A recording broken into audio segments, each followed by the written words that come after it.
ಇದೇ ತಿಂಗಳು 22ನೇ ತಾರೀಕು ಅಯೋಧ್ಯೆಯಲ್ಲಿ ಶ್ರೀರಾಮ ಮಂದಿರ ಏನು ಉದ್ಘಾಟನೆ ಆಯ್ತದೆ. ಅದರ ಅಂಗವಾಗಿ ಅಖಿಲ ಕರ್ನಾಟಕ ಬ್ರಾಹ್ಮಣ ಸಭಾ ಅಧ್ಯಕ್ಷರಾದ ಅಶೋಕ್ ಅರ್ನಳ್ಳಿಯವರು ಮತ್ತು ಆ ಸಂಘದ ಎಲ್ಲ ಪದಾಧಿಕಾರಿಗಳು, ಸಮುದಾಯದವರು, ಮಹಾಲಕ್ಷ್ಮಿ ಎಜುಕೇಷನಲ್ ಟ್ರಸ್ಟ್ ಮತ್ತು ನನ್ನ ಜೊತೆಲಿರ್ತಕ್ಕಂಥ ನನ್ನ ಸ್ನೇಹಿತರುಗಳು, ಮಾಜಿ ಶಾಸಕರಾದ ನರೇಂದ್ರ ಬಾಬು ಅವರು, ನಾವೆಲ್ಲರೂ ಸೇರಿ ಮಹಾಲಕ್ಷ್ಮಿ ಲೇಔಟ್ನಲ್ಲೇ ಆ ರಾಮತಾರಕ ಯಾಗ, ಸೀತಾ ಕಲ್ಯಾಣೋತ್ಸವ, ಸುಮಾರು 250ಕ್ಕಿಂತ 300 ಜನದವರೆಗೂ ಪುರೋಹಿತರುಗಳು ಇದು ಬರ್ತಾ ಇದ್ದಾರೆ.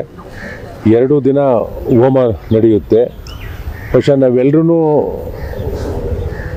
22ನೇ ತಾರೀಕು ಅಯೋಧ್ಯೆಗೆ ಹೋಗೋಕ್ಕೆ ಸಾಧ್ಯ ಇಲ್ಲ. ಅದನ್ನ ಮಹಾಲಕ್ಷ್ಮಿ ಲೇಔಟ್ನಲ್ಲೇ ನೋಡ್ತಕ್ಕಂಥ ಒಂದು ಅವಕಾಶವನ್ನು ಕಲ್ಪಿಸಬೇಕು ಅಂತಕ್ಕಂಥ ದೃಷ್ಟಿಯಿಂದ ಒಂದು ದೊಡ್ಡ ಮಟ್ಟದಲ್ಲಿ 2 ದಿನದ ಕಾರ್ಯಕ್ರಮವನ್ನು ಆಯೋಜನೆ ಮಾಡಿದ್ದೇವೆ. പക്ഷേ ಇದು 500 ವರ್ಷಗಳ ಒಂದು ಶ್ರಮ, ಲಕ್ಷಾಂತರ ಜನರ ಬಲಿದಾನದ ಆದಮೇಲೆ ಈ ಕಾರ್ಯಕ್ರಮ ದೇವಸ್ಥಾನದ ಕೆಲಸ ಆಗ್ತಾ ಇರ್ತಕ್ಕಂಥದ್ದು. പക്ഷേ ಶ್ರೀರಾಮಚಂದ್ರ 14 ವರ್ಷ ವನವಾಸ ಹೋಗಿದ್ದು, ಆದರೆ ಶ್ರೀರಾಮಚಂದ್ರ ದೇವಸ್ಥಾನ ಆಗಬೇಕಾದ್ರೆ ನಾವು 500ಕ್ಕಿಂತ ಹೆಚ್ಚಿನ ವರ್ಷಗಳನ್ನು ನಾವು ತಾಂಡಿರ್ತಕ್ಕಂಥದ್ದು.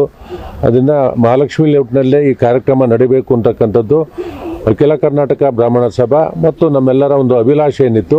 ಈ ಕಾರ್ಯಕ್ರಮವನ್ನು ಅತ್ಯಂತ ಅದ್ಧೂರಿಯಾಗಿ ಯಶಸ್ವಿಯಾಗಿ ಮಾಡಬೇಕು ಅಂತಕ್ಕಂಥ ದೃಷ್ಟಿಯಿಂದ 1008 ಕಳಶ ಅಭಿಷೇಕ ಅದು ಆಂಜನೇಯನಿಗೆ ಅಭಿಷೇಕ ಮಾಡ್ತಕ್ಕಂಥದ್ದು, ಹಲವಾರು ರೀತಿಯ ಕಾರ್ಯಕ್ರಮಗಳಲ್ಲಿ ಆಯೋಜನೆ ಮಾಡೋದ್ರಿಂದ ತಮ್ಮ ಮುಖೇನ ಬೆಂಗಳೂರು ನಗರ, ರಾಜ್ಯದ ಜನತೆಯನ್ನು ಎಲ್ಲರೂ ಆಹ್ವಾನವನ್ನು ಕೊಡ್ತಾ ಇದ್ದೇವೆ. ಸ್ವಾದಿಷ್ಟತೆಯ ಸ್ವಾದ, ತಾಜಾತನದ ಆಹ್ಲಾದ, ಉತ್ತಮ ಆರೋಗ್ಯ ಮತ್ತು ಹೆಚ್ಚಿನ ರೋಗ ನಿರೋಧಕ ಶಕ್ತಿಯ ವೃದ್ಧಿಗೆ ಈಗ ನಿಮಗೆ ಸಿಗುತ್ತಿದೆ ಉತ್ತಮ ಗುಣಮಟ್ಟದ ಪೌಷ್ಟಿಕಾಂಶ Shri Vaidik millet health mix. ಇದು ಸಿರಿಧಾನ್ಯಗಳ ಸಂಪತ್ತು.